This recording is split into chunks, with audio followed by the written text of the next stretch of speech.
Today I'm going to talk a little bit about some favorite foliage plants of mine. The plant sale is just around the corner. It's on Saturday from 7 a.m. to noon here at the Research and Education Center located at 605 Airways Boulevard. So some great foliage plants I want to mention. This is Dichondra Silver Falls. Looks great in a container where it spills over the side. Beautiful silver foliage, drought tolerant if you plant it in the ground. Not so hardy in the ground or in a container, but great for your summer pots. So really spills over nice, beautiful foliage and adds a different texture to your containers. Another favorite of mine, and I use this every year at my house on my pergola, is this vine called Begonia Vine. It's not related to begonia at all, but it looks a little bit like begonia. It is a tropical or an annual, so if you want to keep it, you'd have to bring it in. I actually plant mine in a pot. I pull the pot in, cut it back, pull it in, and keep it in the garage in the winter months and put it back out on my pergola each year. So fun just for its foliage to grow on a trellis or pergola. A couple others, I'm really excited about this new Southern Living Lime Sizzler Firebush. And this is from the Southern Living, the magazine, the same company as the magazine. I saw this at the Cincinnati Zoo last year in the trials there and fell in love with it. So we were able to order some from Southern Living, have been growing them own, and we'll offer them at the plant sale. It also is a tropical, so you'd have to bring it in if you want to overwinter it, but you can treat it just like any other summer annual. Has orange tubular flowers later in the season that are attracted, hummingbirds are attracted to. So look for the Firebush Lime Sizzler at the plant sale. Another plant we were able to offer for sale last year for the first time is this Farfugium, or giant leopard plant. And this is a Zone 7B plant, so you need to plant it in a protected site.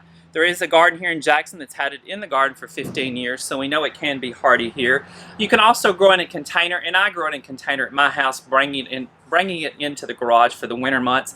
The leaves will end up being about 10 to 12 inches across. Overall, the plant's going to be about 3 by 3. In a container in coming years. Again, if you plant it in the ground, you need to put it in a protected site. Does best in a little bit of morning sun and then afternoon shade. So Farfugium giant leopard plant. We'll also have a couple other cultivars, one that's spotted, and then one called parsley leaf that has a leaf that's really crinkly, and they are Zone 5 and 6 plants, so you don't have to worry about them being winter hardy at all. And then moving on down through the greenhouse, and as we walk through, you'll see lots of plants in here. Some will be offered for the sale, some are for the gardens. So, you know, the gardens are open daylight to dark year-round, so come out and enjoy the beauty that we have here.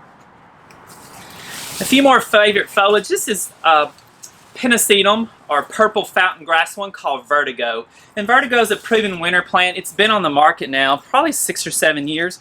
It's sold as a Zone 8 plant, but it has been hardy for us. Even in the winters when we got down to 0, it came back. It was a little slow to get started in the spring, but it ends up being about 5 feet in the landscape. So it's a big grass. You cut it down in the spring, in March or April, and you got to really wait for it to heat up for it to come back out. So in the gardens now, they're just a couple inches tall, but believe me, in another month or so, they really kick in. Love it for that beautiful burgundy foliage.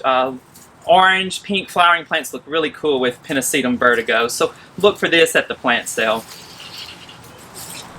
A succulent that you may already be familiar with, but you don't see it offered for sale that often, is called Flapjack, and it's a Cowen Koi. It's a tropical or non-hardy, so if you want to keep it, you would have to bring it inside during the winter. It's called Flapjack because the leaves get about the size of a big flapjack or pancake. So a fun succulent to have in a container or in the ground, but again, if you want to keep it from year to year, you would have to dig it up, but you can also treat it as an annual.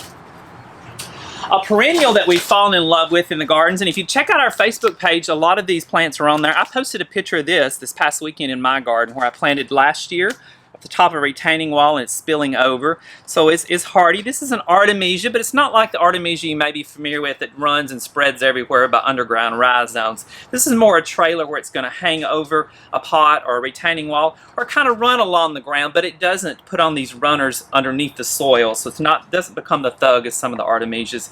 Again, beautiful gray foliage like you see here. Flowers are really nondescript. You're growing it for that foliage. And again, this is Artemisia Quicksilver. Looks a little bit like Dusty Miller you may be familiar with, but grows a little differently. And then the last foliage plant, if I could only choose one, it would be this. This is Pyrus King Tut.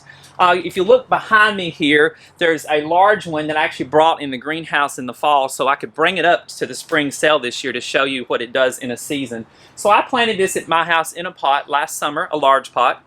and with other things. And by the end of the summer, it ends up being about 5 or 6 feet tall. So it's hard to imagine this little guy getting that big, but it does. So you put this in a pot or in the ground, and actually within a couple, about 6 weeks, it's probably going to be about 3 feet tall. And then you have these tufts at the ends of the plant that are very attractive. And it really doesn't flower what you would consider a flower. You're really growing it for that foliage. But Pyrus is native to the banks of the Nile River, and so you read about it in the Bible. And so this is the same plant they made paper out of. So when you read about that, this is the plant they're talking about. We do have 3 forms of this. We've got the king tut that's going to be about 6 or 7 feet tall. We have Princess Tut, which is going to be more like 3 feet tall, and then we have Baby Tut, which is going to be about 2 feet tall. All the papyruses will grow in average garden soil, but they'll also grow in wet soil as well. So if you've got a wet spot you're having trouble with planting, you can use the papyrus. In that area, you can actually use it in the margin of a koi pond. Again, great in containers, but as well just average garden soil. So look for the papyruses at the sale. They are not hardy, so you would have to just treat it as an annual. Or if you've got it in a container, you could bring it in again in the garage in the winter months. Well, I think some of these foliage plants are really exciting, and I hope you'll take some of those home with you from the sale Saturday.